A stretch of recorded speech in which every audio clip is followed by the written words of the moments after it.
वो जब तक भारत के खिलाफ आतंक का रास्ता रोकेगा नहीं, तब तक भारत एक्शन लेता रहेगा।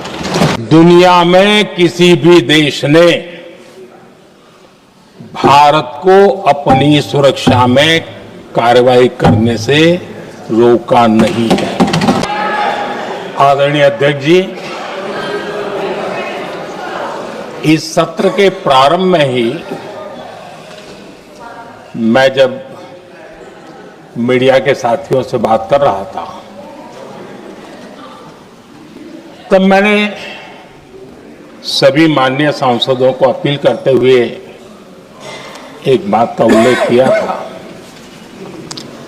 मैंने कहा था कि ये सत्र भारत के विजयोत्सव का सत्र है।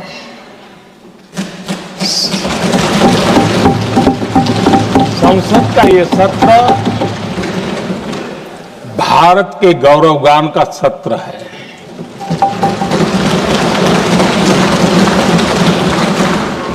आदरणीय अध्यक्ष जी, जब मैं विजयोत्सव की बात कर रहा हूं, तब मैं कहना चाहूंगा कि ये विजयोत्सव आतंकी हेडक्वार्टर्स को मिट्टी में मिलाने का है।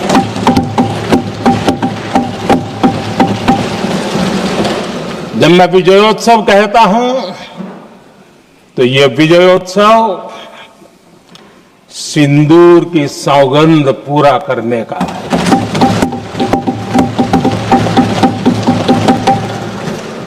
मैं जब ये विजयोत्सव कहता हूं, तो ये भारत की सेना के शौर्य और सामर्थ्य का विजय गाथा कह रहा है। जब मैं विजयोत्सव कह रहा हूं, तो 140 करोड़ भारतीयों की एकता, इच्छा शक्ति, उसके एक अप्रतिम जीत का विजयोत्सव की बात करता हूं। आदरणीय अध्यक्ष जी, मैं इसी विजय भाव से इस सदन में भारत का पक्ष रखने के लिए खड़ा हुआ।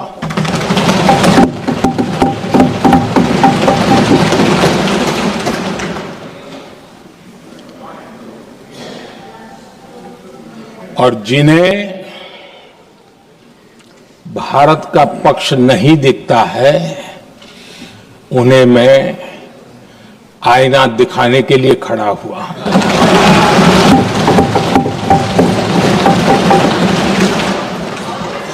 आदरणीय अध्यक्ष जी, मैं 140 करोड़ देशवासियों की भावनाओं में अपना स्वर मिलाने के लिए उपस्थित हुआ हूं।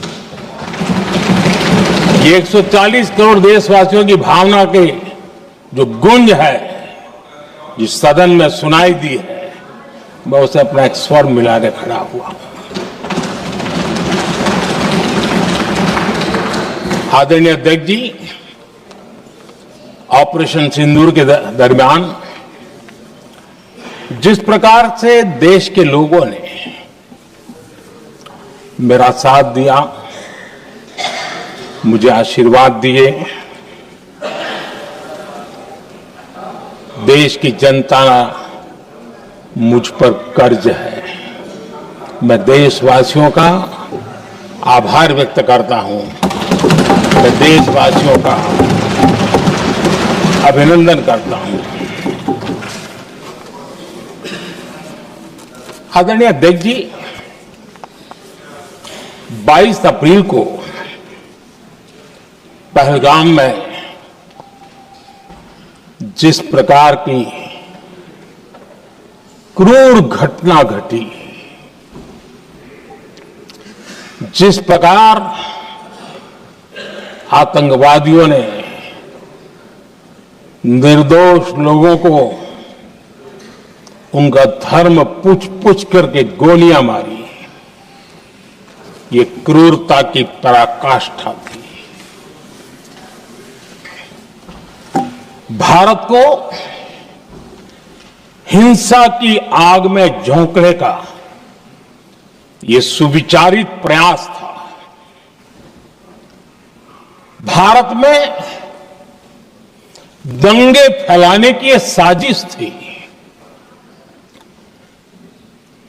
मैं आज देशवासियों का धन्यवाद करता हूं कि देश ने एकता के साथ उस साजिश को नाकाम कर दिया।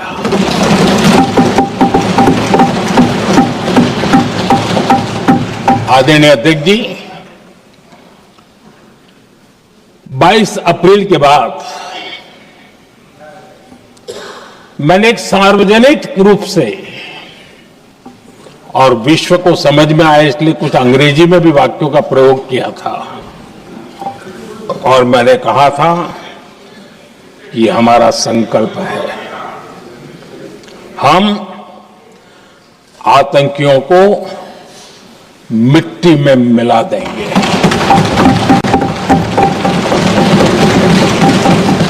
और मैंने सार्वजनिक रूप से कहा था, सजा उनके आकाओं को भी होगी और कल्पना से भी बड़ी सजा मिलेगी।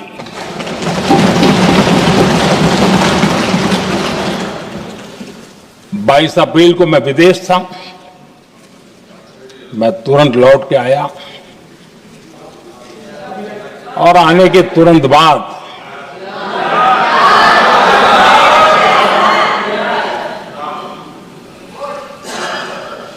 मैंने एक बैठक बुलाई और उस बैठक में हमने साफ साफ निर्देश दिए कि आतंकवाद को करारा जवाब देना होगा और ये हमारा राष्ट्रीय संकल्प है। आदरणीय अध्यक्ष जी, हमें हमारे सैन्य बलों की क्षमता पर पूरा विश्वास है, पूरा भरोसा है उनकी क्षमता पर, उनके सामर्थ्य पर, उनके साहस पर। सेना को कार्रवाई की खुली छूट दे दी गई और यह भी कहा गया कि सेना तय करें कब, कहां, कैसे, किस प्रकार से। ये सारी बातें उस मीटिंग में साफ साफ कह दी गई और कुछ बातें उसमें से मीडिया में शायद रिपोर्ट भी हुई है।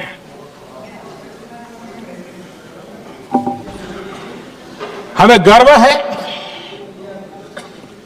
आतंकियों को वो सजा दी और सजा ऐसी है कि आज भी आतंक के उन आकाओं की नींद उड़ी हुई है।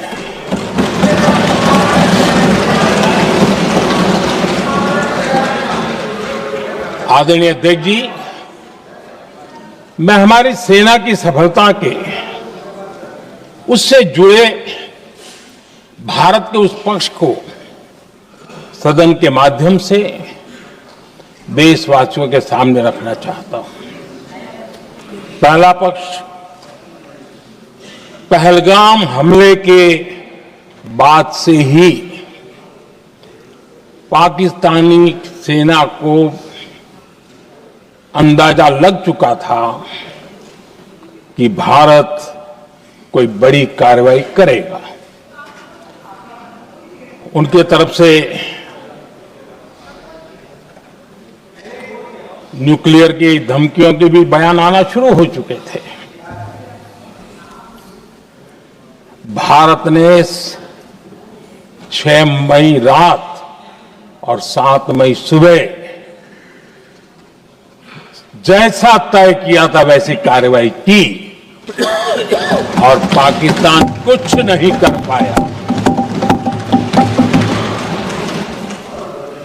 22 मिनट में 22 अप्रैल का बदला निर्धारित लक्ष्य के साथ हमारी सेना ने ले लिया। दूसरा पक्ष, आदरणीय अध्यक्ष जी, पाकिस्तान के साथ हमारी लड़ाई तो कई बार हुई है, लेकिन ये पहली ऐसी भारत की रणनीति बनी कि जिसमें पहले जहां कभी नहीं गए थे वहां हम पहुंचे। पाकिस्तान के कोने कोने में आतंकी अड्डों को धुआं धुआं कर दिया गया।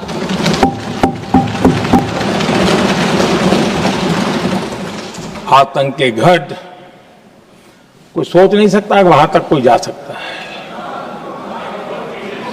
बहावलपुर और मुर्ग के उसको भी जमीन दोस्त कर दिया गया। आदरणीय अध्यक्ष जी, हमारे सेनाओं ने आतंकी अड्डों को तबाह कर दिया। तीसरा पक्ष, पाकिस्तान की न्यूक्लियर धमकी को हमने झूठा साबित कर दिया।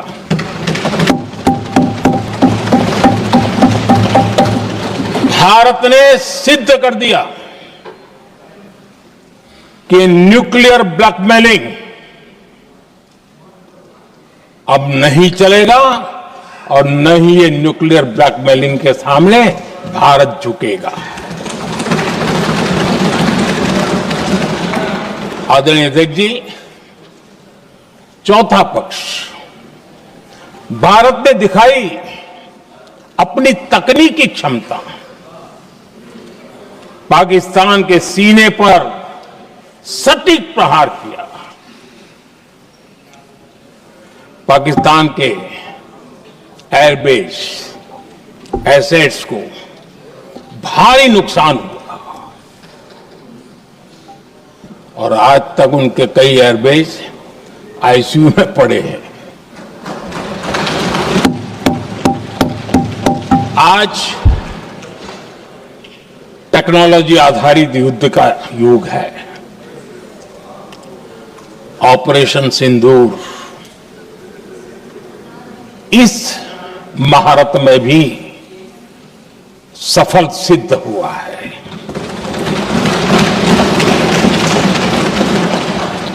अगर पिछले 10 साल में जो हमने तैयारियां की हैं वो न की होती तो इस तकनीक के युग में हमारा कितना नुकसान हो सकता था, इसका हम अंदाज लगा सकते हैं। पांचवा पक्ष,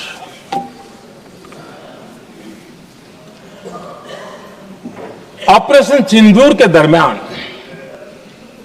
पहली बार हुआ जब आत्मनिर्भर भारत की ताकत को दुनिया ने पहचाना। Made in India drone, made in India missile ने पाकिस्तान के हथियारों की पोल खोल करके रख दी।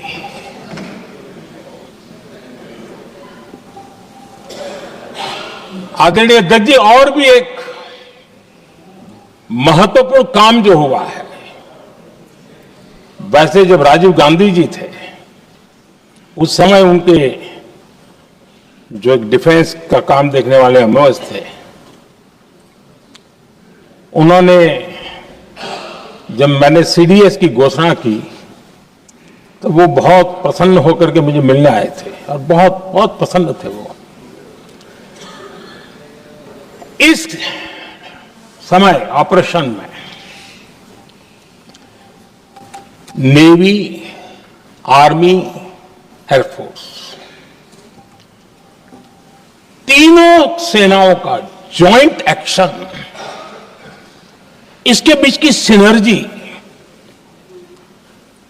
इसने पाकिस्तान के छक्के छुड़ा दिए।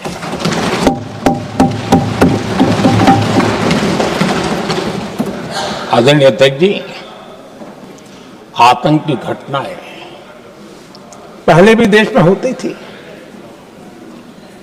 लेकिन पहले आतंकवादियों के मास्टरमाइंड निश्चिंत होते थे और वो आगे की तैयारी में लगे रहते थे, उनको पता था कुछ नहीं होगा।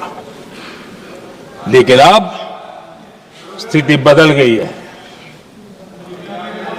अब हमले के बाद मास्टरमाइंड को नींद नहीं आती। उनको पता है कि भारत आएगा और मार के जाएगा।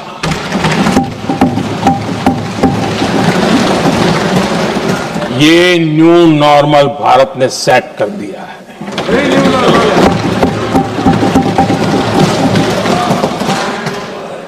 आदरणीय अध्यक्ष जी, दुनिया ने देख लिया कि हमारी कार्यवाही का दायरा कितना बड़ा, स्केल कितना बड़ा।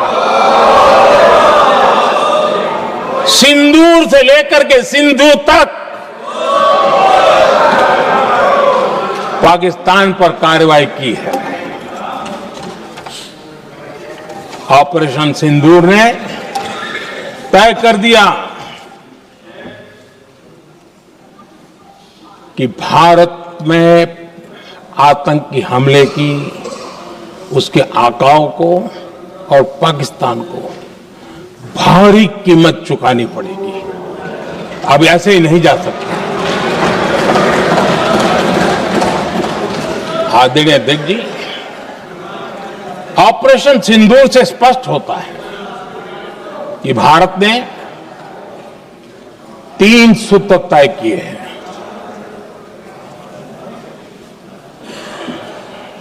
अगर भारत पर आतंकी हमला हुआ तो हम अपने तरीके से, अपनी शर्तों पर, अपने समय पर जवाब देकर के रहेंगे।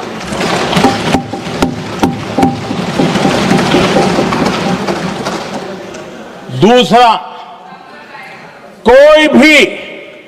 कोई भी न्यूक्लियर ब्लैकमेल अब नहीं चलेगा।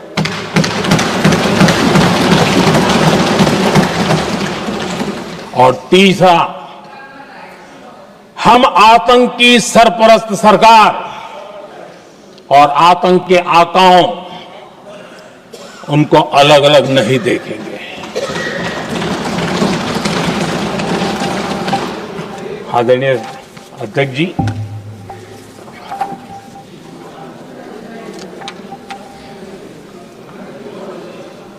यहां पर विदेश नीति को लेकर के भी काफी बातें कही गई हैं।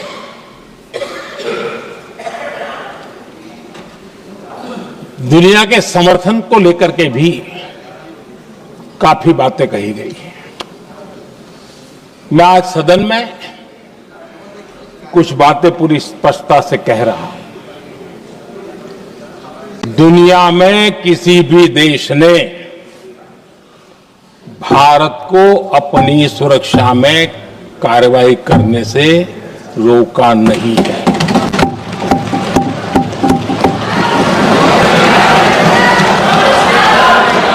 संयुक्त राष्ट्र 193 कंट्रीज,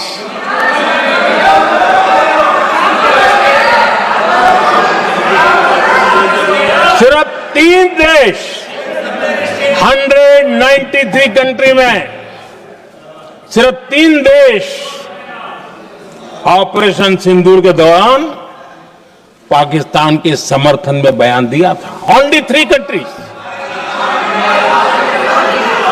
क्वाड हो, ब्रिक्स हो, फ्रांस, रूस, जर्मनी, कोई भी देश का नाम ले लीजिए, तमाम देश दुनिया भर से भारत को समर्थन मिला है।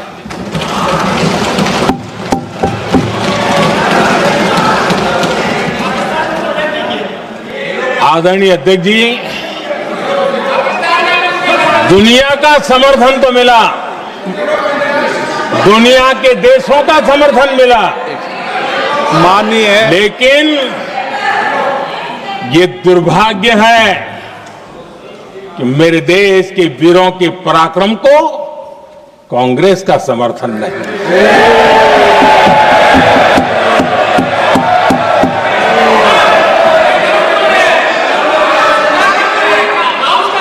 22 अप्रैल के बाद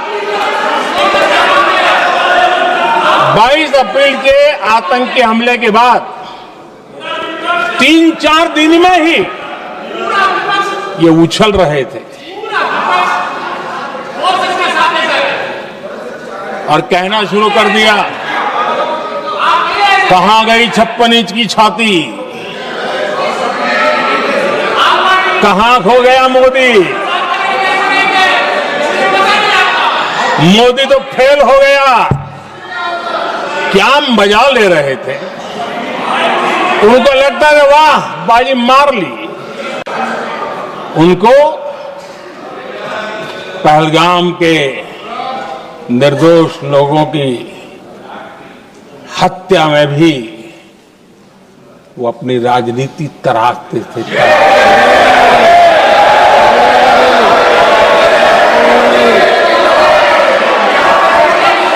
अपनी स्वार्थी राजनीति के लिए मुझ पर निशाना साध रहे थे, लेकिन उनकी ये बयानबाजी, इनका छिछोरापन देश के सुरक्षा बलों का मनोबल गिरा रहा था। माननीय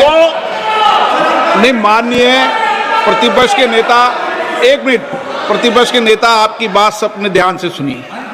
आप बेटे कांग्रेस के और कुछ नेताओं को से ये उचित नहीं है आपके लिए। न भारत के सामर्थ्य पर भरोसा है और न ही भारत की सेनाओं पर,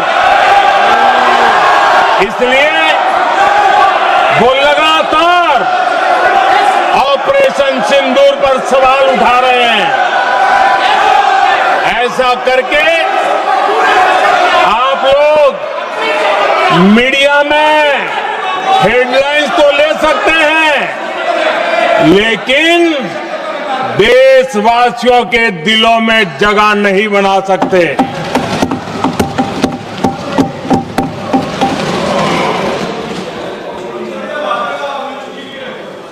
आदरणीय सभापति जी, आदरणीय अध्यक्ष जी,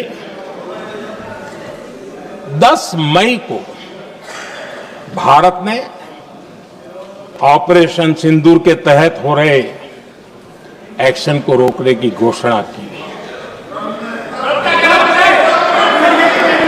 इसको लेकर यहां भांति भांति की बातें कही गई।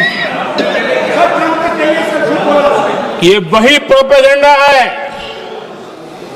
जो सीमा पार से फैलाया गया है। कुछ लोग सेना द्वारा दिए गए तथ्यों की जगह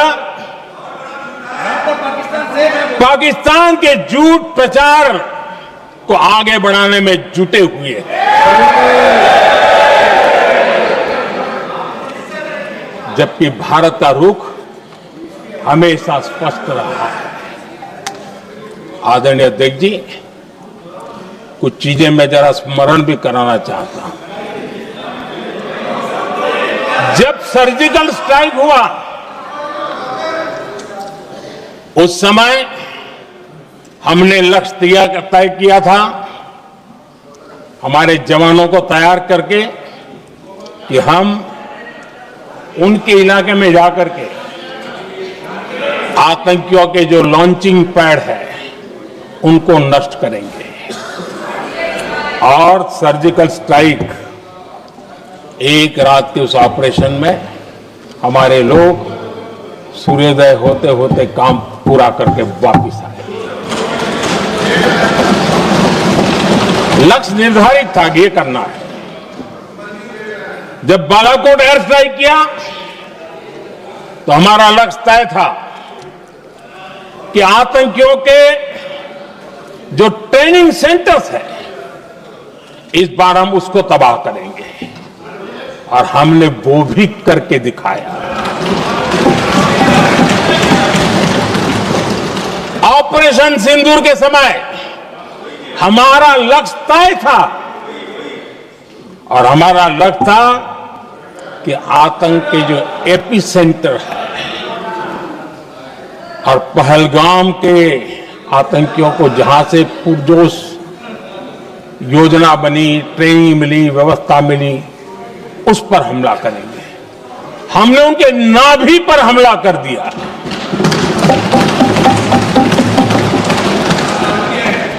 जहां पहलगाम के आतंकियों का रिक्रूटमेंट हुआ, ट्रेनिंग होती थी, फंडिंग होता था, उन्हें टेक्निकल सपोर्ट मिलता था, शस्त्र सरंजाम मिलता था, उस जगह को आइडेंटिफाई किया और हमने सटीक तरीके से ऑपरेशन सिंदूर के तहत आतंकियों की नाभि पे प्रहार कर दिया। और आदरणीय अध्यक्ष जी, इस बार भी हमारी सेना ने 100% लक्ष्यों को हासिल करके देश के सामर्थ्य का परिचय दिया।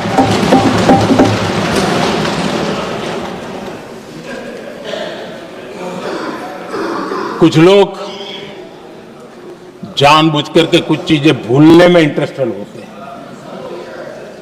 देश भूलता नहीं है, देश को याद है। 6 रात और 7 मई सुबह ऑपरेशन हुआ था, और 7 मई को सुबह भारत ने प्रेस कॉन्फ्रेंस हमारी सेना ने की, और उस प्रेस कॉन्फ्रेंस में भारत ने स्पष्ट कर दिया था, और पहले दिन से क्लियर था कि हमारा लक्ष्य है आतंकियों के आका, आतंकियों की जो व्यवस्थाएं जहां से होती है वो, और उनके अड्डे, उनको हम ध्वस्त करना चाहते थे। और हमने प्रेस कॉन्फ्रेंस में कह दिया था, हमने हमारा काम कर दिया है, हमने जो तय किया था पूरा कर दिया है। और इसलिए 6-7 मई को ऑपरेशन हमारा संतोषजनक होने के तुरंत बाद कल जो राजनाथ जी ने कहा था, मैं डंके की चोट पर दोबारा दोहराता हूं, भारत की सेना ने पाकिस्तान की सेना को चंद मिनटों में बता दिया कि हमारा ये लक्ष्य था, हमने लक्ष्य पूरा कर दिया है, ताकि उनको पता चले और हमें भी पता चले कि उनके दिल दिमाग में क्या चलता है।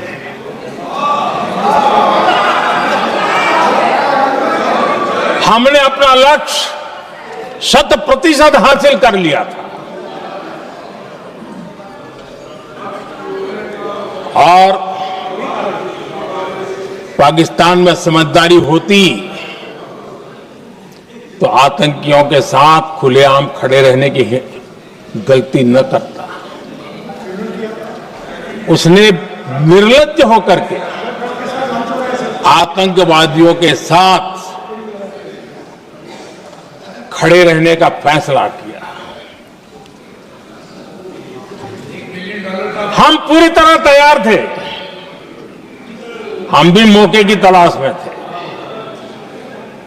लेकिन हमने दुनिया को बताया था कि हमारा लक्ष्य आतंकवाद है, आतंकवादी आता है, आतंकवादी ठिकाने हैं, वो हमने पूरा कर दिया। लेकिन जब पाकिस्तान ने आतंकियों की मदद में आने का फैसला किया और मैदान में उतरने की हरकत की, तो भारत की सेना ने सालों तक याद रह जाए ऐसा करारा जवाब दे करके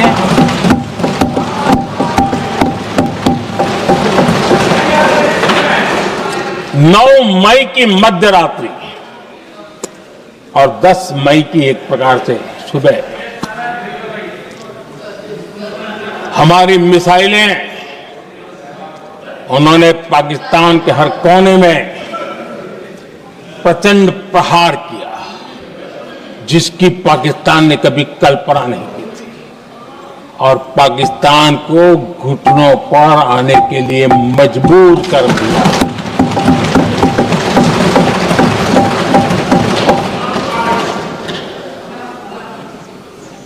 और आपने टीवी में भी देखा है वहां से क्या बयान आते थे पाकिस्तान के लोग। अरे मैं तो स्विमिंग पूल में नहा रहा था, कोई कह रहा था मैं तो दफ्तर जाने की तैयारी कर रहा था।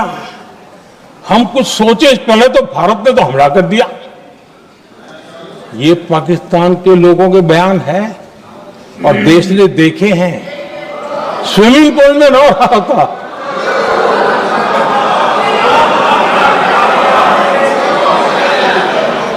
और जब इतना कड़ा प्रहार हुआ पाकिस्तान ने कभी सोचा तक नहीं था, तब जाकर के पाकिस्तान ने फोन करके डीजीएमओ के सामने फोन करके गुहार लगाई, बस करो,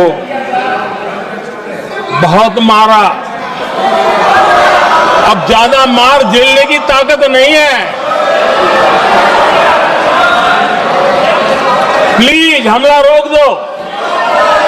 ये पाकिस्तान के डीजीएमओ का फोन था। और भारत ने तो पहले दिन ही कह दिया था, 7 तारीख सुबह की प्रेस देख लीजिए, कि हमने हमारा लक्ष्य पूरा कर दिया है, अगर आप कुछ करोगे तो महंगा पड़ेगा। और आप धीरे ऐसे कैसे चलता है? प्लीज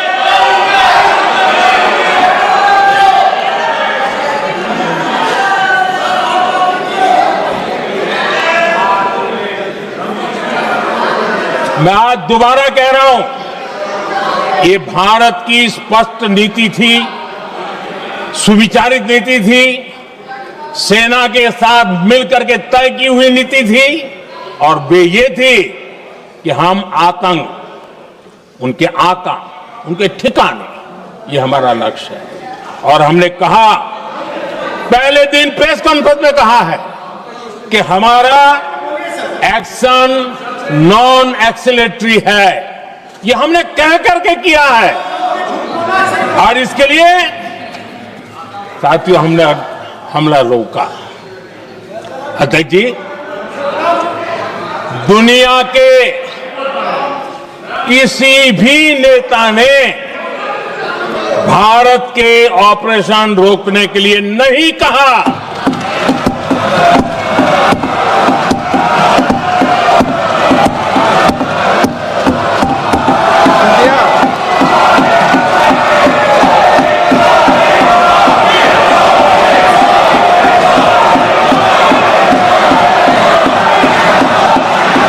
उसी दौरान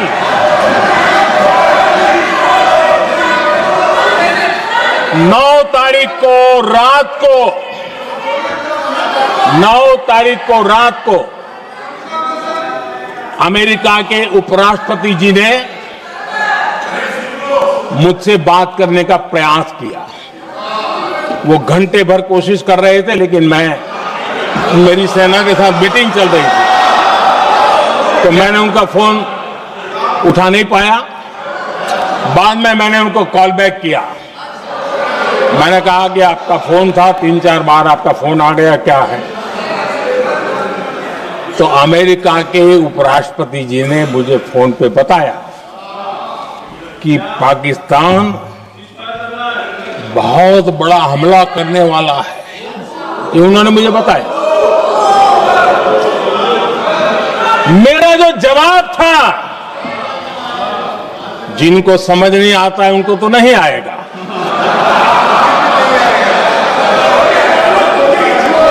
मेरा जवाब था, अगर पाकिस्तान का ये इरादा है तो उसे बहुत महंगा पड़ेगा।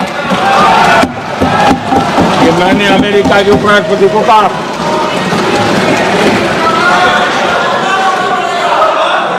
अगर पाकिस्तान हमला करेगा तो हम बड़ा हमला कर करके जवाब देंगे, ये मेरा जवाब था। और आगे मेरा एक वाक्य था, मैंने कहा था हम गोली का जवाब गोले से देंगे। ये 9 तारीख रात की बात है और 9 रात में और 10 सुबह हमने पाकिस्तान को सैन्य शक्ति को तहस नहस कर दिया था। और यही हमारा जवाब था, यही हमारा जज्बा था। और आज पाकिस्तान भी भली भांति जान गया है कि भारत का हर जवाब पहले से ज्यादा तगड़ा होता है।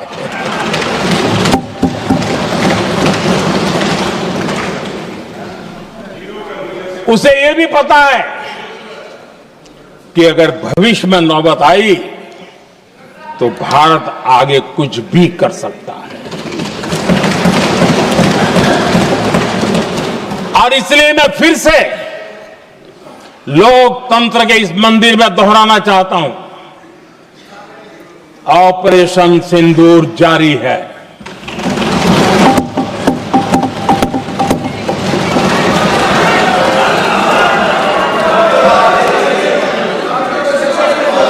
पाकिस्तान ने दुस्साहस की अगर कल्पना की तो उसे करारा जवाब दिया जाएगा।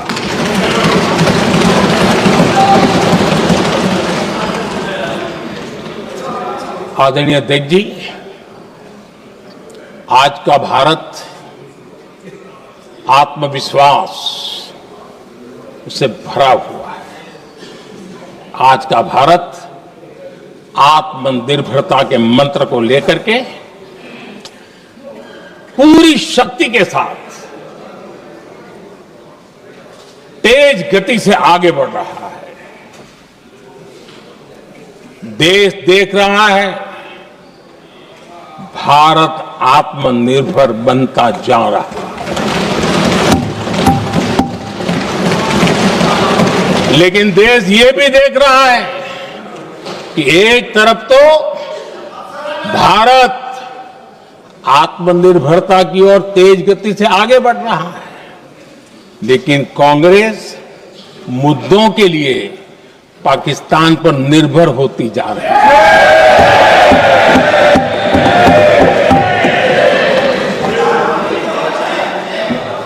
मैं आज पूरा दिन देख रहा था, जो 16 घंटे से जो चर्चा चल रही है, दुर्भाग्य से। प्लीज बैठिए, सब जवाब दे दिया आपका, आप सुनते नहीं, सबका जवाब दे दिया। प्लीज दुर्भाग्य से सुनिए जवाब। कांग्रेस को पाकिस्तान के मुद्दे इंपोर्ट करने पड़ रहे हैं।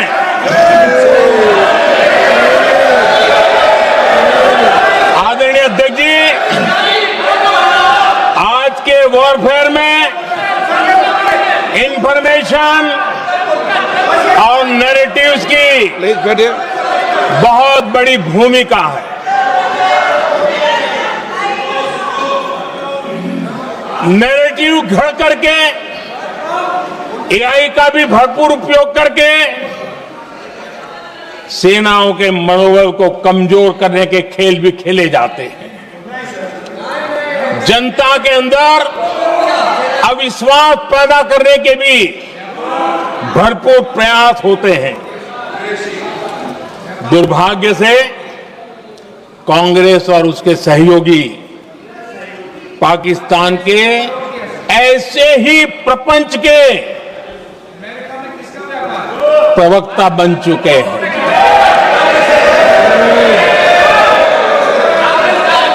आदरणीय अध्यक्ष जी, देश की सेना ने, आदरणीय अध्यक्ष जी, ये तरीका है देश आपका? की सेना ने, बैठिए बैठिए। देश की भाई, सेना ने सिलसिला है। सर्जिकल स्ट्राइक की।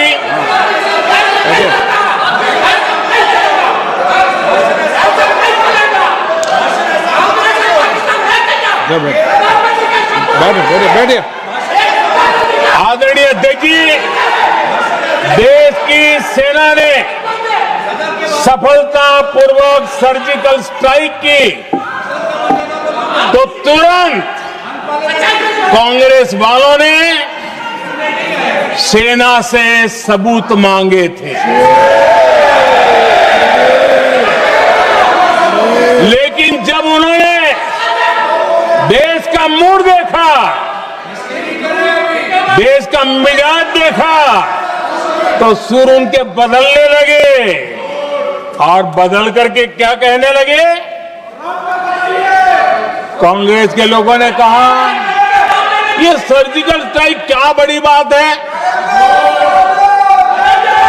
ये तो हमने भी की थी। एक ने कहा 3 सर्जिकल स्ट्राइक की थी, दूसरे ने कहा 6 सर्जिकल स्ट्राइक की थी, तीसरे ने कहा 15 सर्जिकल स्ट्राइक की थी। जितना बड़ा नेता उतना बड़ा आंकड़ा चल रहा था।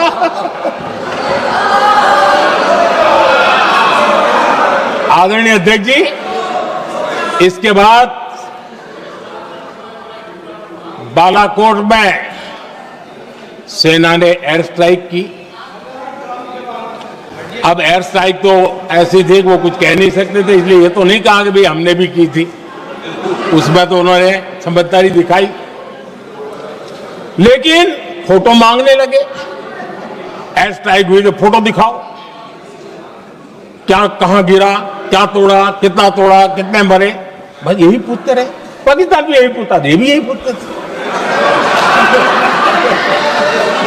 इतना ही नहीं, आदरणीय अध्यक्ष जी, जब पायलट अभिनंदन पकड़े गए तो पाकिस्तान में तो खुशी का माहौल होना स्वाभाविक था कि उनके हाथ में भारतीय सेना का एक पायलट उनके हाथ लगा था। लेकिन यहां पर भी कुछ लोग थे जो कानों कानों में कह रहे थे, अब मोदी फंसा, अब अभिनंदन वहां आए, मोदी ला करके दिखा दे, अब देखते हैं मोदी क्या करता है। आज डंके की चोट पर अभिनंदन वापिस आएगा।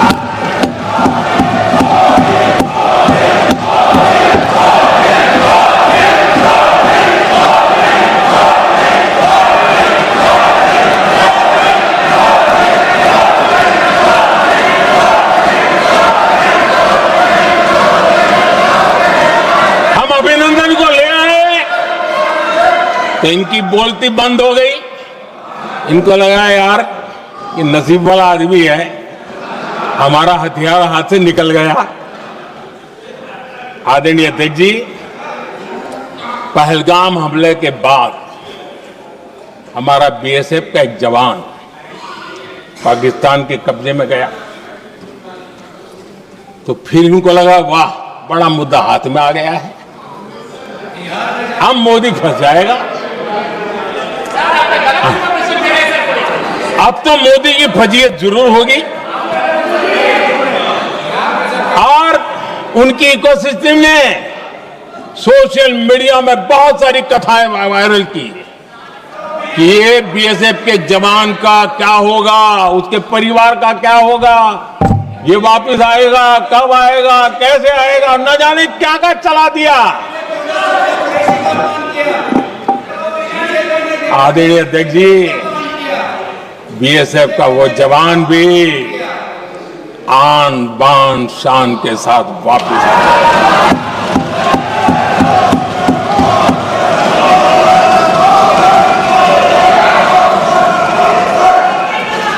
आतंकवादी रो रहे हैं,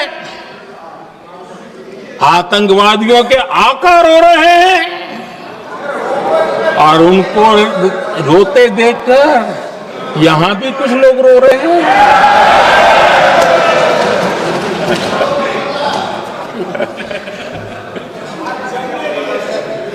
अब देखिए, सर्जिकल स्ट्राइक सर्जिकल स्ट्राइक चल रही थी, उसके बाद उन्होंने एक खेल खेलने की कोशिश की, बात जमी नहीं।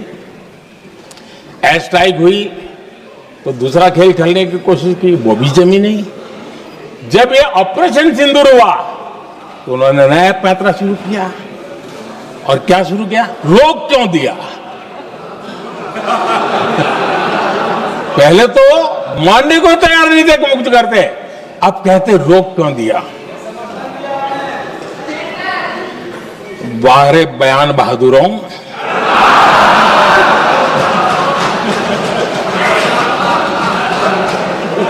आपको विरोध का कोई न कोई बहाना चाहिए,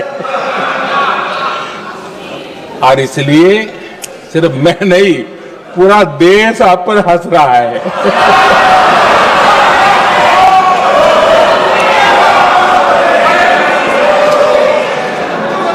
आदरणीय अध्यक्ष जी, सेना का विरोध,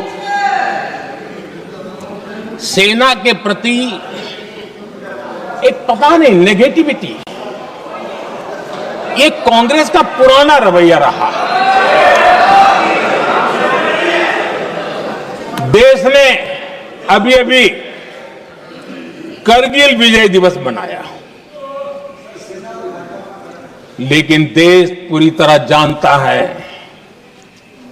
कि उनके कार्यकाल में और आज तक करगिल के विजय को कांग्रेस ने अपनाया नहीं। न करगिल विजय दिवस मनाया है, न करगिल विजय का गौरव किया। इतिहास साक्षी है अध्यक्ष जी। जब डोकलाम में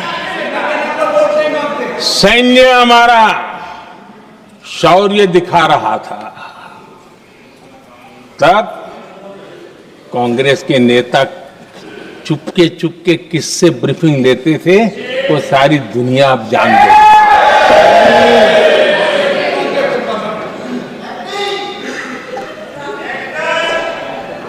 आप निकाल दीजिए पाकिस्तान के सारे बयान और यहां हमारा विरोध करने वाले लोगों के बयान, फुल स्टॉप कॉमा के साथ एक है। क्या कहेंगे इसको? और बुरा लगता है सच बोलते हैं तो। पाकिस्तान के साथ सुर में सुर मिला दिया जाता है। आदरणीय अध्यक्ष जी, देश हैरान है, कांग्रेस ने पाकिस्तान को क्लीन चिट दे दी है।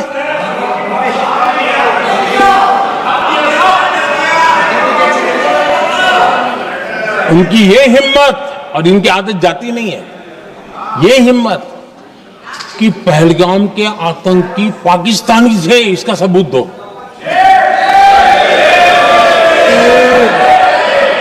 क्या कह रहे हो तुम लोग? तो कौन सा तरीका है? और यही मांग पाकिस्तान कर रहा है जो कांग्रेस कर रही है। और आदरणीय अध्यक्ष जी, आज जब सबूतों की कोई कमी नहीं है, सब कुछ आंखों के सामने दिखता है, तब ये हालत है। अगर ये सबूत ना होते तो क्या करते ये लोग, आप बताइए।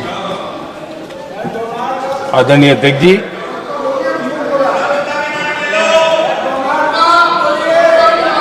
अध्यक्ष जी, ऑपरेशन सिंदूर के एक पार्ट की तरफ तो चर्चा भी बहुत होती है, ध्यान भी जाता है, लेकिन देश के लिए कुछ गौरव की क्षणें होती हैं, ताकत की परिचय होता है, उसकी तरफ भी ध्यान जाना बहुत आकर्षित है। हमारे एयर डिफेंस सिस्टम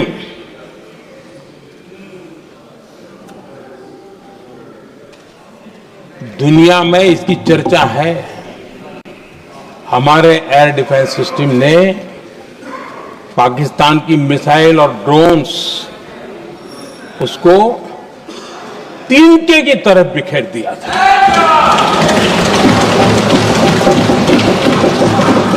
आदरणीय अध्यक्ष जी, मैं एक आंकड़ा आज बताना चाहता हूं, पूरा देश गर्व से भर जाएगा। कुछ लोगों का क्या होगा मैं नहीं जानता, पूरा देश गर्व से भर जाएगा। 9 मई को पाकिस्तान ने करीब 1000 मिसाइलों और आर्म्ड ड्रोन्स के भारत पर बहुत बड़ा हमला करने की कोशिश की। 1000 ये मिसाइलें भारत के किसी भी हिस्से पर गिरती तो वहां भयंकर तबाही मचती, लेकिन 1000 मिसाइल्स और ड्रोन्स को भारत ने आसमान में ही चूर चूर कर दिया।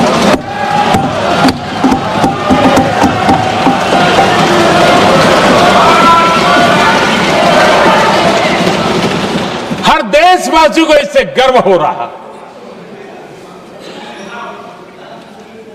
लेकिन जैसे कांग्रेस के लोग इंतजार कर रहे थे, कुछ तो गड़बड़ होगी यार, मोदी मरेगा, कहीं तो फंसेगा।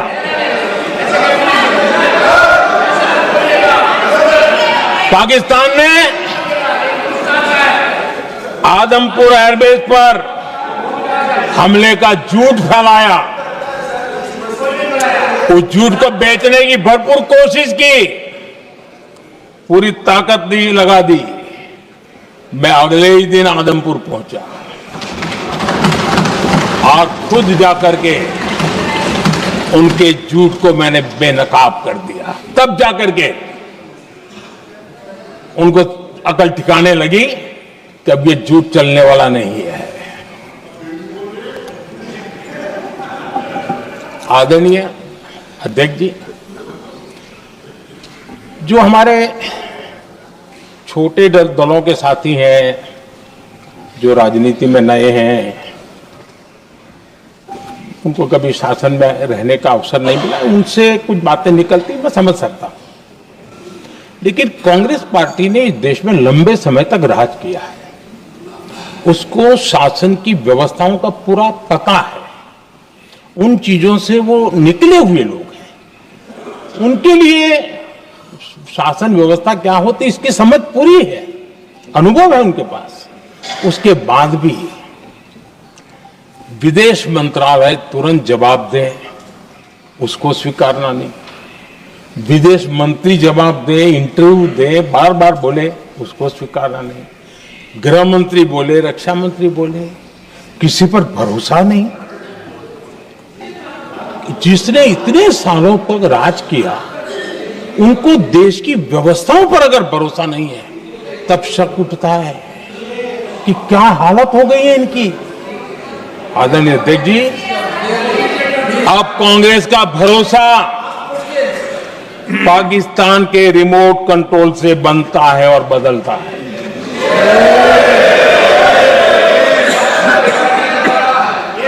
आदरणीय अध्यक्ष जी, एक बिल्कुल कांग्रेस के नए सदस्य, यानी उनको तो क्षमा करनी चाहिए, नए सदस्य को क्या कहेंगे, लेकिन कांग्रेस के आका जो उनको लिख करके देते हैं और उनसे बुलवाते हैं, खुद में हिम्मत नहीं है, उनसे बुलवाते हैं कि ऑपरेशन सिंदूर ये तो तमाशा था, ये आतंकवादियों ने जिन 26 लोगों को मौत के घाट उतारा था ना, उस भयंकर क्रूर घटना पर ये तेजाब छिड़कने वाला पाप है। तमाशा कहते हो, आपकी असहमति हो सकती है, और ये कांग्रेस के नेता बुलवाते हैं।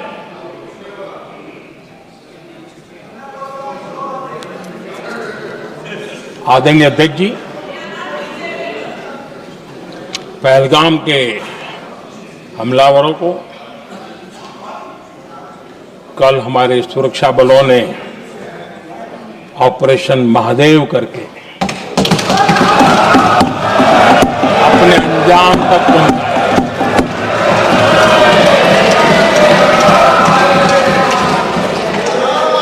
लेकिन मैं हैरान हूं कि यहां ठहाके लगा के पूछा गया कि आखिर ये कल ही क्यों हुआ।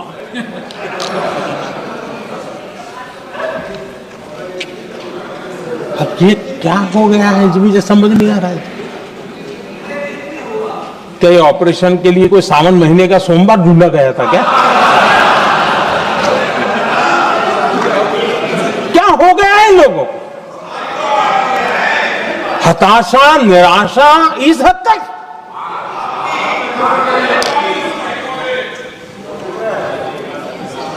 और देखिए मजा, पिछले कई सप्ताह से हाँ ऑपरेशन सिंदूर वगैरह तो ठीक है, पहलगाम के आतंकियों का क्या हुआ, पहलगाम के आतंकियों का अब हुआ तो कल क्यों हुआ?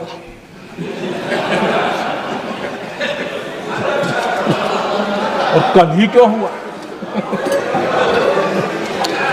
क्या हाल है अध्यक्ष जी का।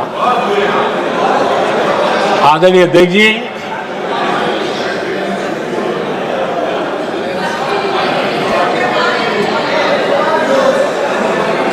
आदरणीय अध्यक्ष जी,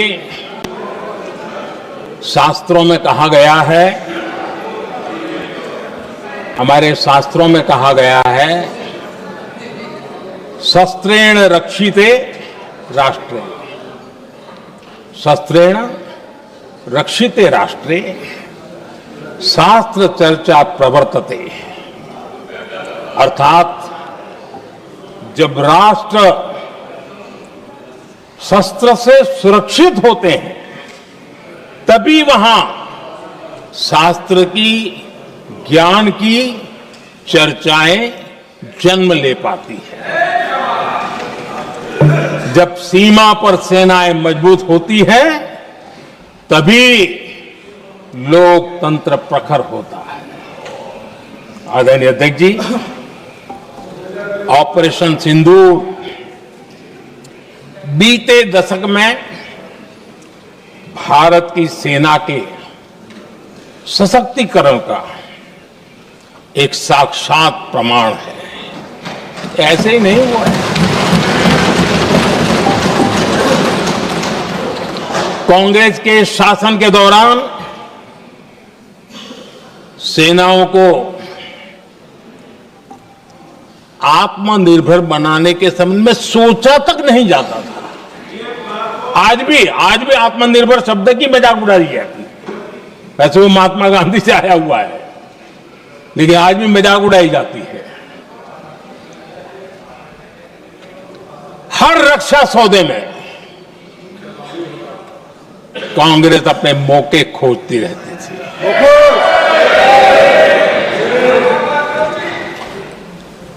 छोटे छोटे हथियारों को लिए विदेशों पर निर्भरता, ये इनका कार्यकाल रहा है।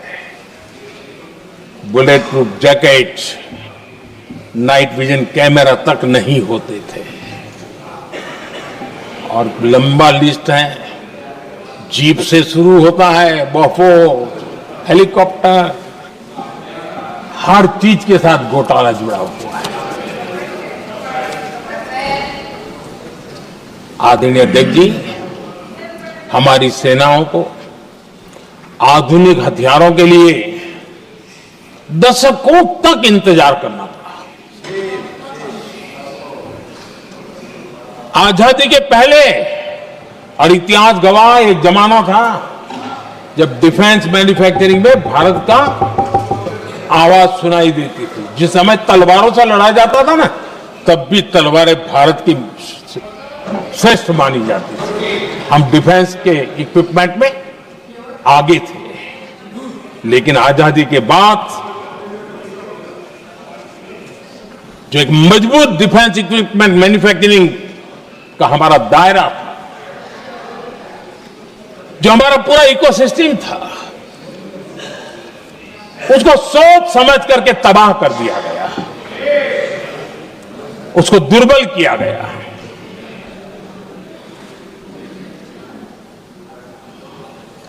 रिसर्च और मैन्युफैक्चरिंग के लिए रास्ते बंद कर दिए गए। अगर इसी नीति पर हम चलते तो भारत इस 21वीं सदी में ऑपरेशन सिंदूर के संबंध में सोच भी नहीं सकता। यह हालत करके रखा हुआ था उन्होंने। भारत को सोचना पड़ता कि अगर कोई एक्शन लेना है तो शस्त्र कहां से मिलेंगे, साधन कहां से मिलेगा, बारूद कहां से मिलेगा, समय पर मिलेगा या नहीं मिलेगा, बीच बचाव में रुक तो नहीं जाएगा, ये टेंशन पालना पड़ता है।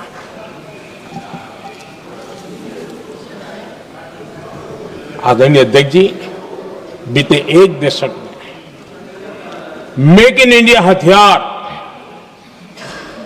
सेना को मिले, उन्होंने इस ऑपरेशन में बहुत निर्णायक भूमिका निभाई।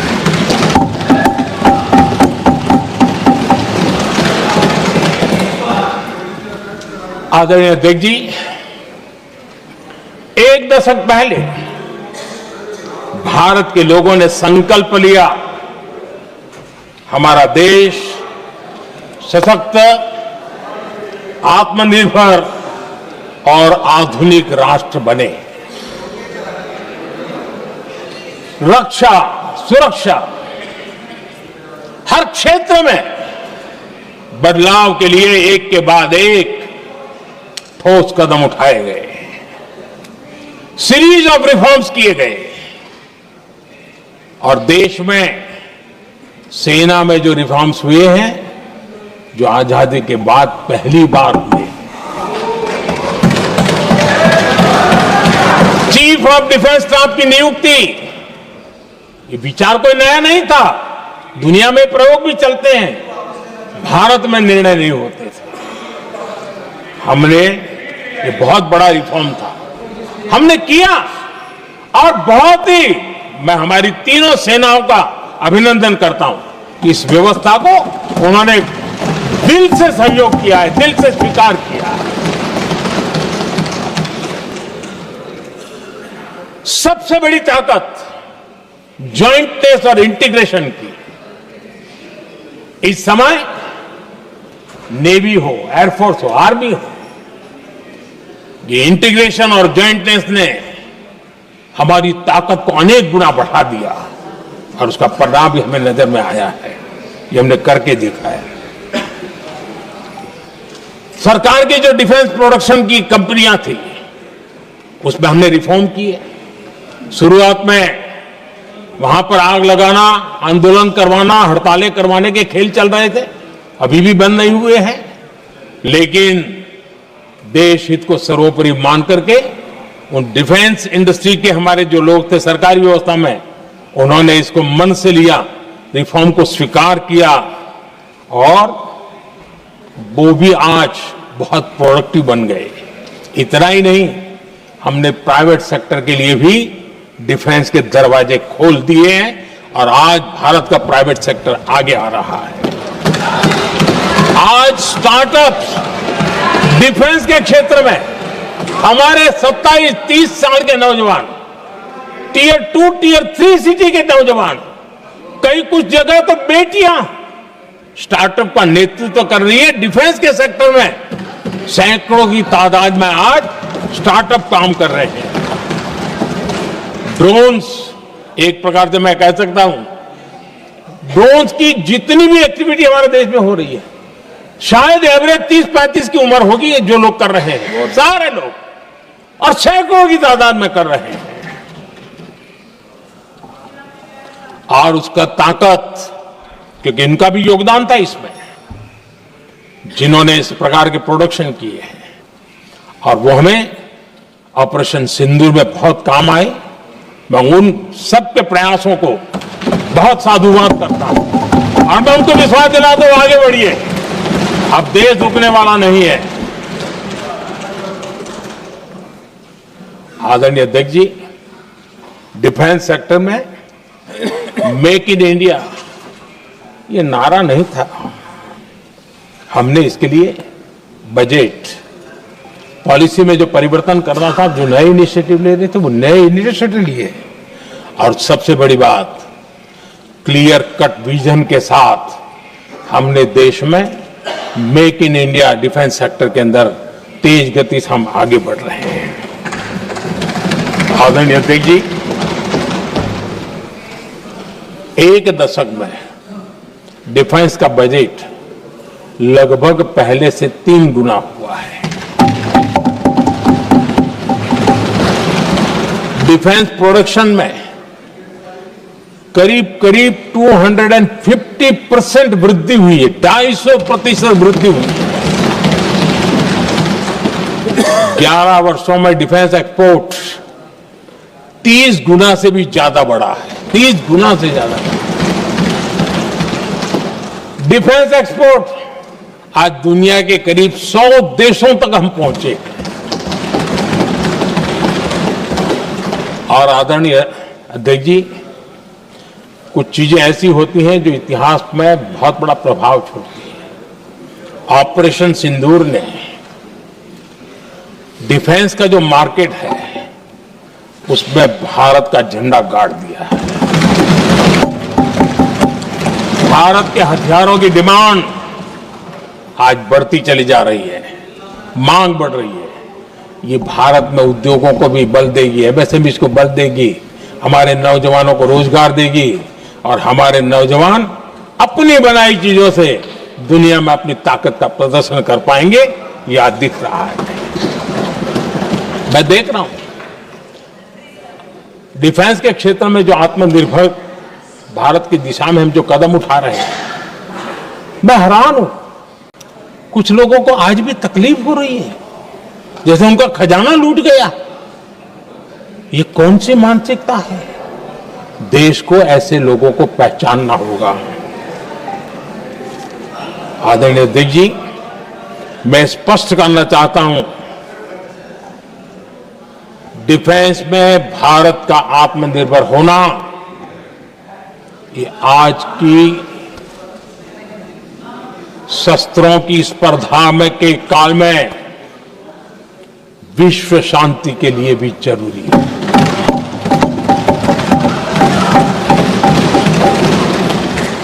मैं पहले भी कह चुका हूं, भारत युद्ध का नहीं, बुद्ध का देश है।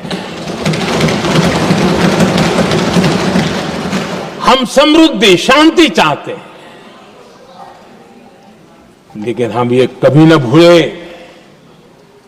कि समृद्धि का और शांति का रास्ता शक्ति से ही गुजरता है।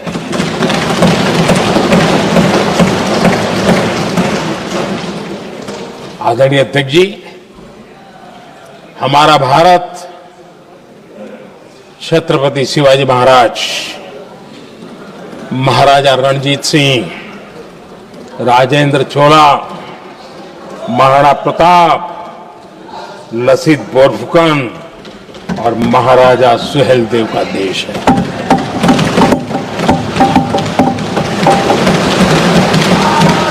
आदरणीय अध्यक्ष जी, हम विकास और शांति के लिए सामरिक सामर्थ्य पर भी फोकस करते हैं। आदरणीय अध्यक्ष जी, कांग्रेस के पास नेशनल सिक्योरिटी का विजन न पहले था और आज तो सवाल ही नहीं उठता है।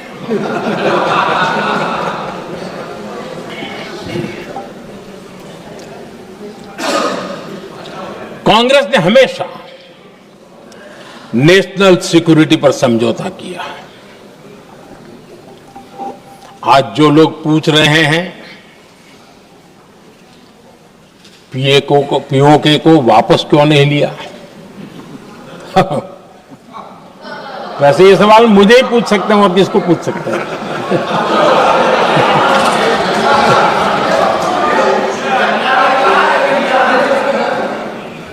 लेकिन इसके पहले जवाब देना होगा पूछने वालों को। किसकी सरकार ने पीओके पर पाकिस्तान को कब्जा करने का अवसर दिया था। जवाब साफ है, जवाब साफ है। जब भी मैं नेहरू जी की चर्चा करता हूं तो कांग्रेस और उसका पूरा इकोसिस्टम बिलबिला जाता है, पता नहीं क्या है।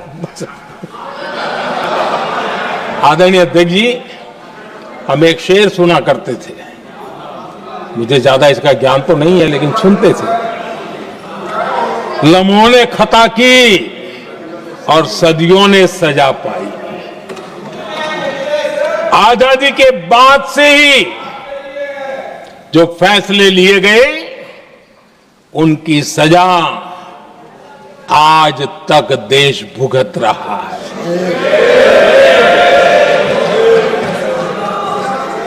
यहां बार बार एक बात का जिक्र हुआ और मैं फिर से करना चाहूंगा। अक्साई चीन की उस पूरे क्षेत्र को बंजर जमीन करार दिया गया, ये कहकर के तो बंजर है। देश की 38,000 वर्ग किलोमीटर जमीन हमें खोनी पड़ी।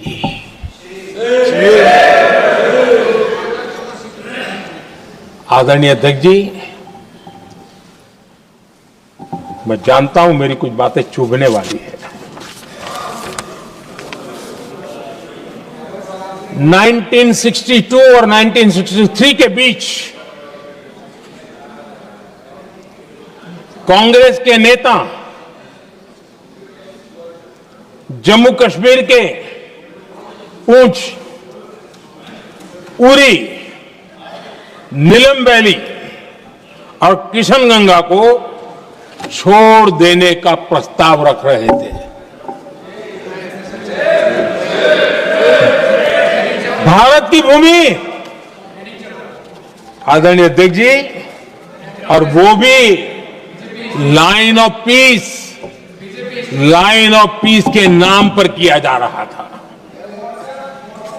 1966 रण ऑफ कच्छ पर इन्हीं लोगों ने मध्यस्थता स्वीकार की। ये था उनका राष्ट्रीय सुरक्षा का विजन। एक बार फिर उन्होंने भारत का करीब 800 वर्ग किलोमीटर क्षेत्र पाकिस्तान को सौंप दिया, जिसमें छड़बेट भी शामिल है, कि कहीं उसको छड़ा बेट भी कहते हैं। 1965 की जंग में हाजीपीर पास को हमारी सेना ने वापस जीत लिया था, लेकिन कांग्रेस ने उसे फिर लौटा दिया। 1971 पाकिस्तान के 93,000 फौजी हमारे पास बंदी थे। पाकिस्तान का हजारों वर्ग किलोमीटर एरिया हमारी सेना ने कब्जा किया था। हम बहुत कुछ कर सकते थे, विजय की स्थिति में थे।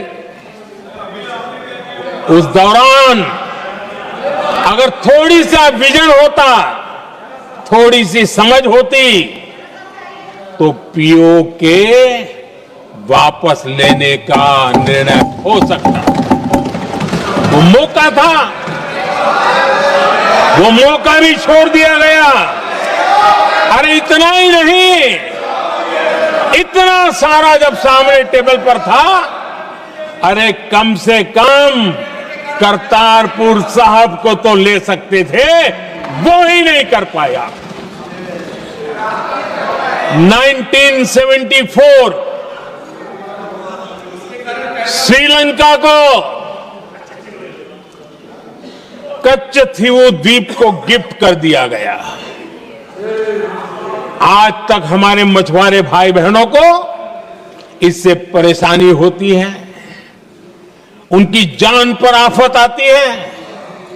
क्या गुनाह था तमिलनाडु के मेरे फिशरमैन भाई बहनों का आपने उनका हक छीन लिया और दूसरों को गिफ्ट कर दिया? कांग्रेस का दशकों से इरादा लेकर चल रही थी कि सियाचिन से सेना हटा दी जाए। आदरणीय अध्यक्ष जी, 2014 में देश ने इनको मौका नहीं दिया, वरना आज सियाचिन भी हमारे पास नहीं होता।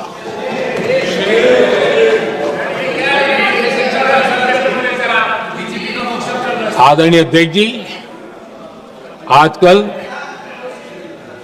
कांग्रेस के जो लोग हमें डिप्लोमेसी का पाठ पढ़ा रहे हैं,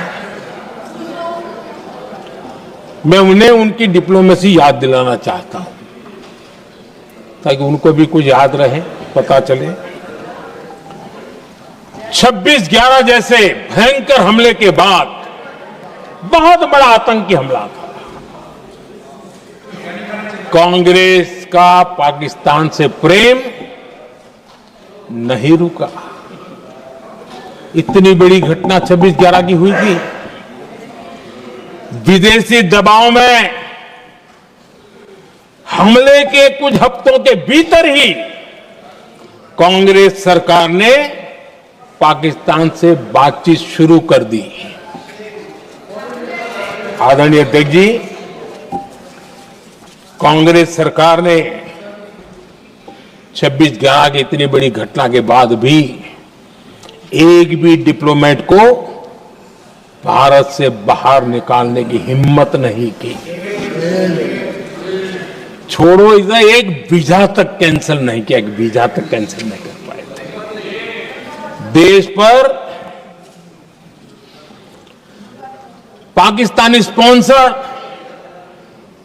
बड़े बड़े हमले होते गए, लेकिन यूपीए सरकार ने पाकिस्तान को मोस्ट फेवर्ड नेशन का दर्जा देकर रखा था। वो कभी वापस नहीं लिया था। एक तरफ देश मुंबई के हमले का लिए न्याय मांग रहा था, दूसरी तरफ कांग्रेस पाकिस्तान के साथ व्यापार करने में लगी थी।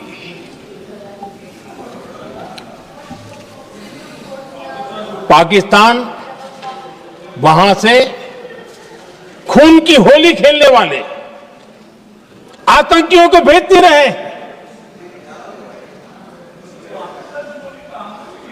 और कांग्रेस यहां अमन की आश के मुशायरे किया करती थी। मुशायरे होते थे। हमने आतंकवाद और अमन की आस का ये वन वे ट्रैफिक बंद कर दिया।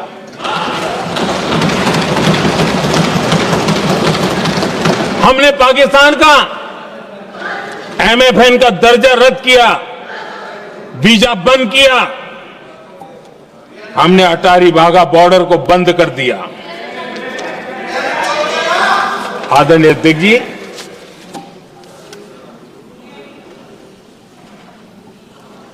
भारत के हितों को गिरवी रख देना ये कांग्रेस की पार्टी की पुरानी आदत है। इसका सबसे बड़ा उदाहरण सिंधु जल समझौता है। सिंधु जल समझौता किसने किया? नेहरू जी ने किया।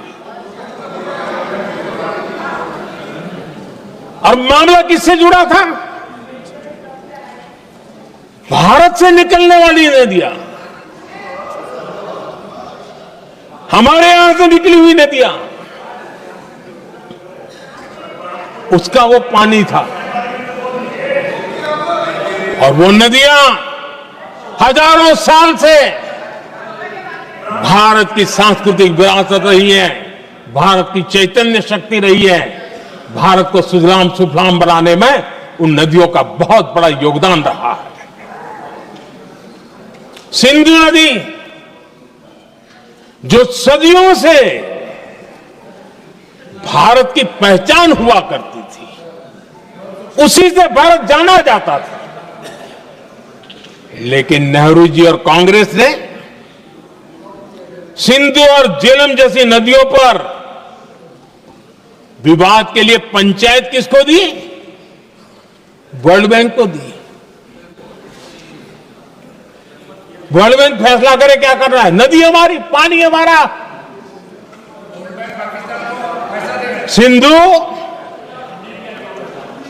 सिंधु जल समझौता सीधा सीधा भारत की अस्मिता और भारत के स्वाभिमान के साथ किया गया बहुत बड़ा धोखा था।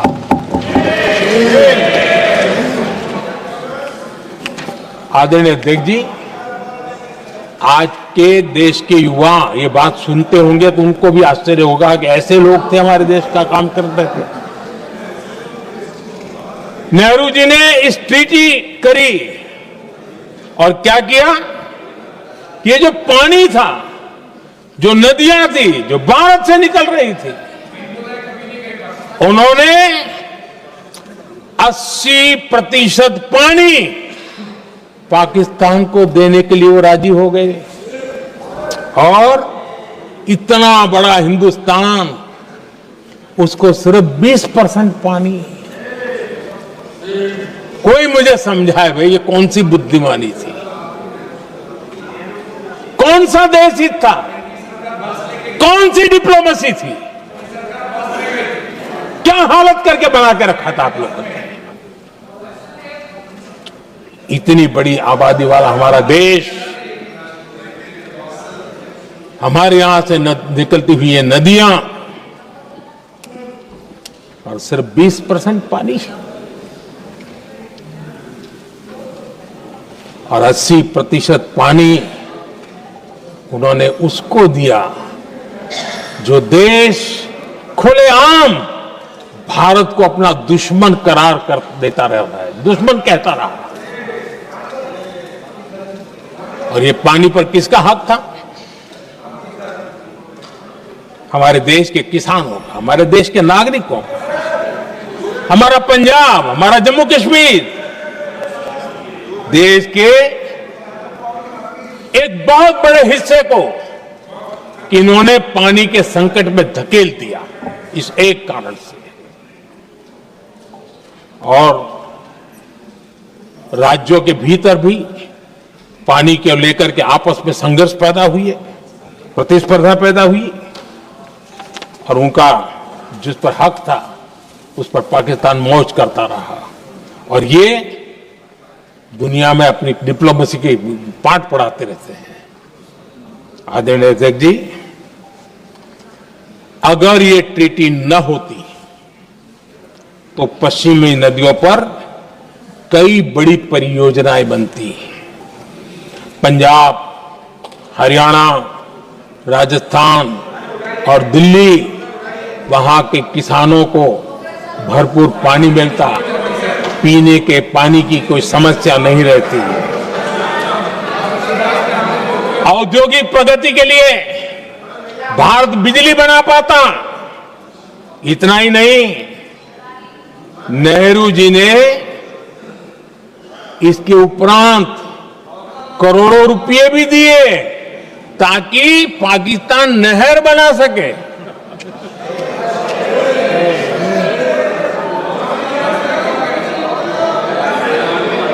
आदरणीय अध्यक्ष जी, इससे भी बड़ी बात, देश चौंक जाएगा। ये चीजें छिपाई गई है, दबा दी गई है।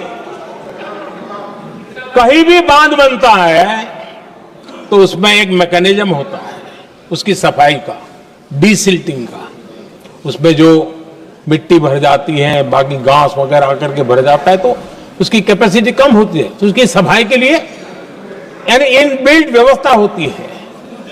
नेहरू जी ने पाकिस्तान के कहने पर यह शर्त स्वीकार की है कि इन बांध में जो मिट्टी आएगी, कूड़ा कचरा आएगा और बांध भर जाएगा, इसकी सफाई नहीं कर सकते। डिसिल्टिंग नहीं कर सकते हैं। बांध हमारे यहां, पानी हमारा, लेकिन निर्णय पाकिस्तान का कि आप डिसिल्टिंग नहीं कर सकते। इतना ही नहीं, जब इस बार मैं डिटेल में गया तो एक बांध तो ऐसा है कि जहां ये डिसिल्टिंग के लिए जो गेट होता है ना, उसको वेल्डिंग कर दिया गया है ताकि कोई गलती से भी खोल करके वो मिट्टी को निकाल ना दे।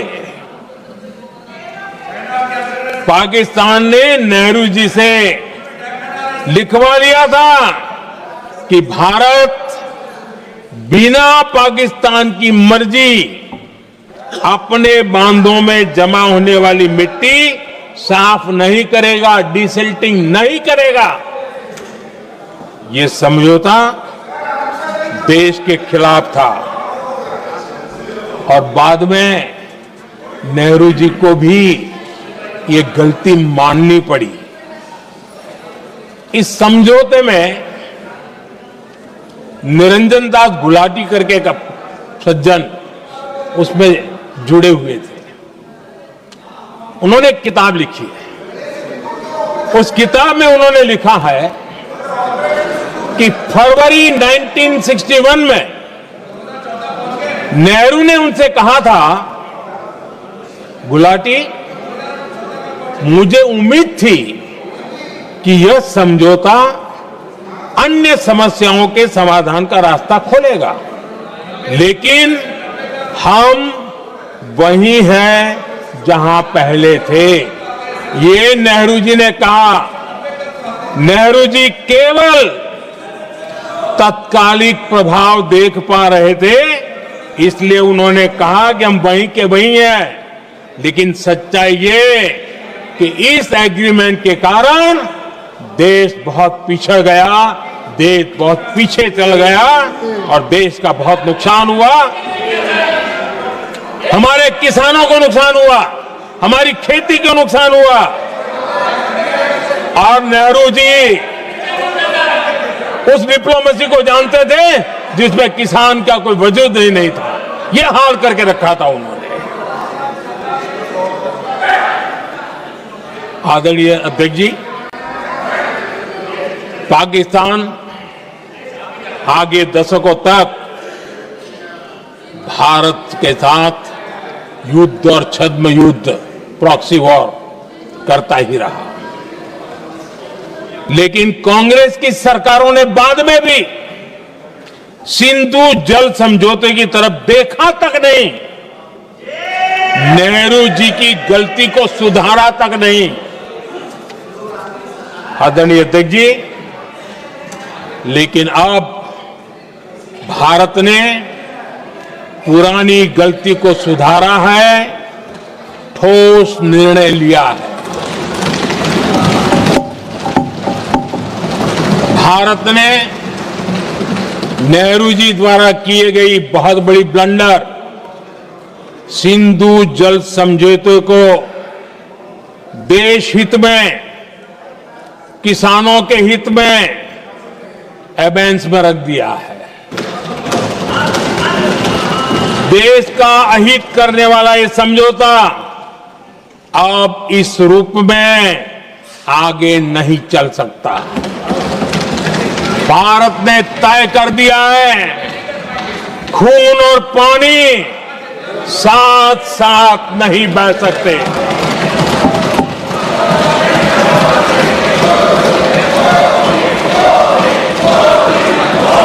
माननीय सदस्य, आप बहुत देर हो गई, आप उपनेता हैं, ये तरीका आप बैठे बैठे टोकते हैं, प्लीज, ये शोभा नहीं देता आपके लिए।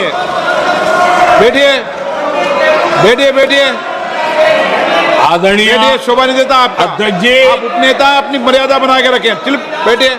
वहां बैठे साथी आतंकवाद पर लंबी लंबी बातें करते हैं। जब ये सत्ता में था, जुड़े हुए हैं, जब इनको राज करने का अवसर मिला था, तब देश का हाल क्या है, क्या रहा था, वो आज भी देश भूला नहीं है।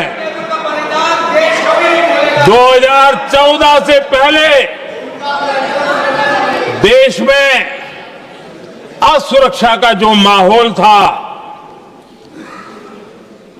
अगर वो आज याद भी करे ना तो लोग सिहर जाते हैं। आदरणीय अध्यक्ष जी, हम सबको याद है, जो नई पीढ़ी के बच्चे हैं उनको पता नहीं है, हम सबको पता है। हर जगह पर अनाउंसमेंट होता था, रेलवे स्टेशन पर जाओ, बस स्टैंड पर जाओ, एयरपोर्ट पर जाओ, बाजार में जाओ, मंदिर में जाओ, कहीं पर भी जाओ, जहां भी भीड़ होती है, कोई भी लावारिस चीज दिखे छूना मत, पुलिस को तुरंत जानकारी देना, वो बम हो सकता है। हम 2014 तक यही सुनते आए थे, ये हालात करके रखा था। देश के कोने कोने में यही हाल था। माहौल ये था कि जैसे कदम कदम पर बम बिछे हैं और खुद को ही नागरिकों ने बचाना है, उन्होंने हाथ ऊपर कर दिए थे, अनाउंस कर दिया। आदरणीय अध्यक्ष जी, कांग्रेस की कमजोर सरकारों के कारण देश को कितनी जानें गंवानी पड़ी, हमें अपनों को खोना पड़ा। आदरणीय अध्यक्ष जी, आतंकवाद पर लगाम लगाई जा सकती थी। हमारी सरकार ने 11 साल में ये करके दिखाया, एक बहुत बड़ा सबूत है। 2004 से 14 के बीच जो आतंकी घटनाएं होती थी, उन घटनाओं में बहुत बड़ी कमी आई है। इसलिए देश भी जानना चाहता है, अगर हमारी सरकार आतंकवाद पर नकेल कस सकती है तो कांग्रेस सरकारों की ऐसी कौन सी मजबूरी थी कि आतंकवाद को फलने फूलने दिया। आदरणीय अध्यक्ष जी,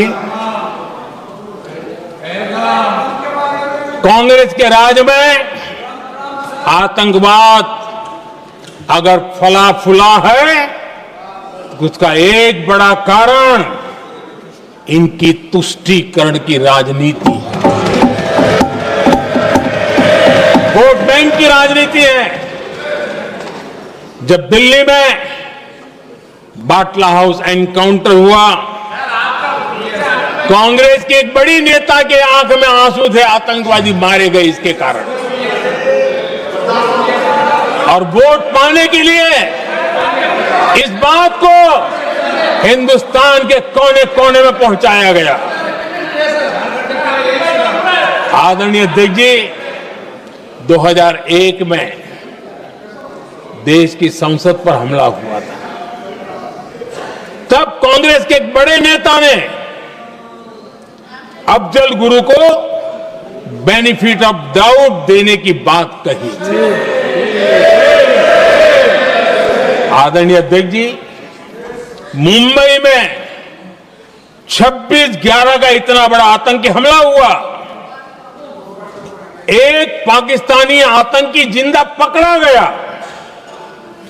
पाकिस्तान की मीडिया ने, दुनिया ने यह स्वीकार किया कि यह पाकिस्तानी है, लेकिन यहां कांग्रेस पार्टी इतना बड़ा पाकिस्तान का पाप, इतना बड़ा पाकिस्तानी आतंकी हमला, और ये क्या खेल खेल रहे थे?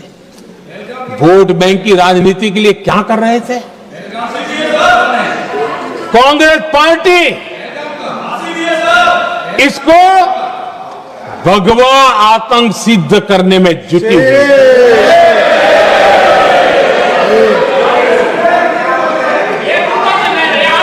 कांग्रेस दुनिया को हिंदू आतंकवाद की छड़ी बेचने में लगी हुई थी।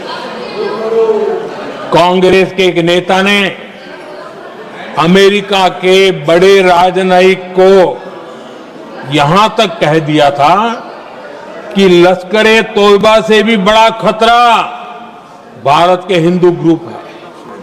ये कहा गया था तुष्टीकरण के लिए कांग्रेस ने जम्मू कश्मीर में भारत का संविधान, बाबा साहब आंबेडकर का संविधान, उसे जम्मू कश्मीर में पैर नहीं रखने दिए, इन्होंने घुसने नहीं दिया, उसे बाहर रखा। तुष्टीकरण और वोट बैंक की राजनीति के लिए कांग्रेस हमेशा देश की सुरक्षा को बलि चढ़ाती रही। आदरणीय अध्यक्ष जी,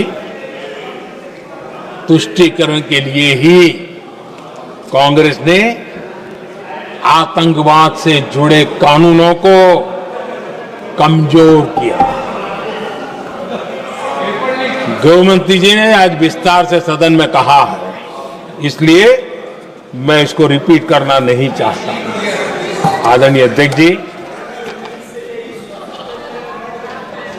मैंने इस सत्र की शुरुआत में आग्रह किया था, मैंने कहा था कि दल हित में हमारे मत मिले न मिले, दल हित में हमारे मत मिले न मिले, देश हित में हमारे मन जरूर मिलने चाहिए।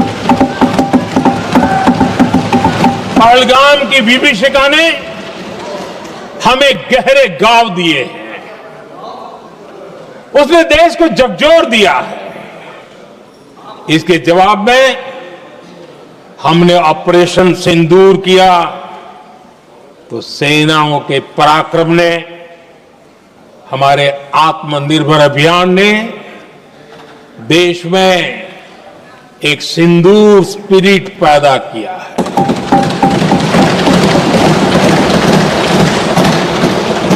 ये सिंदूर स्पिरिट हमने तब भी देखी जब दुनिया भर में हमारे प्रतिनिधि मंडल भारत की बात बताने गए। मैं उन सभी साथियों को बहुत बहुत बधाई देता हूं। आपने बहुत ही प्रभावी ढंग से भारत की बात डंके की चोट पर दुनिया के सामने रखी। लेकिन मुझे दुख इस बात का है, हैरानी भी है, जो खुद को कांग्रेस के बड़े नेता समझते हैं, उनके पेट में दर्द हो रहा है कि भारत का पक्ष दुनिया के सामने क्यों रखा गया। शायद कुछ नेताओं को सदन में बोलने पर भी पाबंदी लगा दी गई।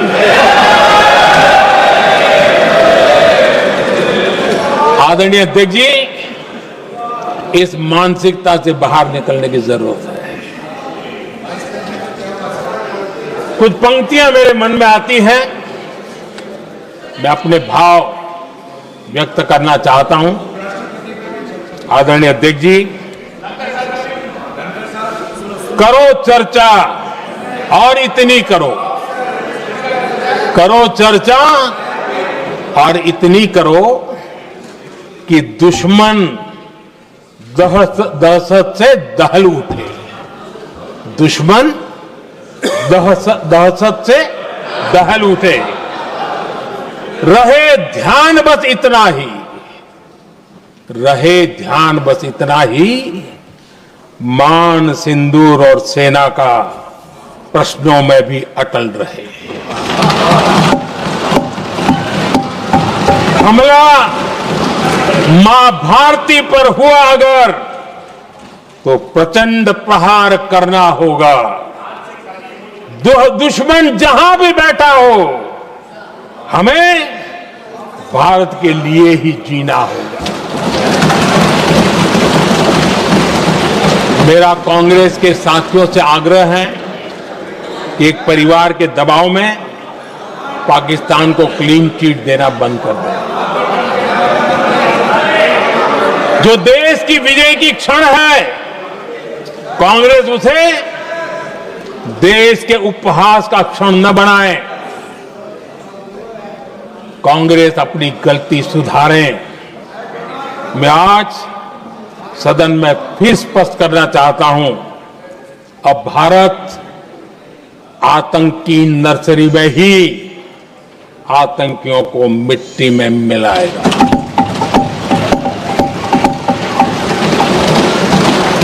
हम पाकिस्तान को भारत के भविष्य खेलने नहीं देंगे और इसलिए ऑपरेशन सिंदूर खत्म नहीं हुआ है, ऑपरेशन सिंदूर जारी है। और ये पाकिस्तान के लिए भी नोटिस है। वो जब तक भारत के खिलाफ आतंक का रास्ता रोकेगा नहीं, तब तक भारत एक्शन लेता रहेगा।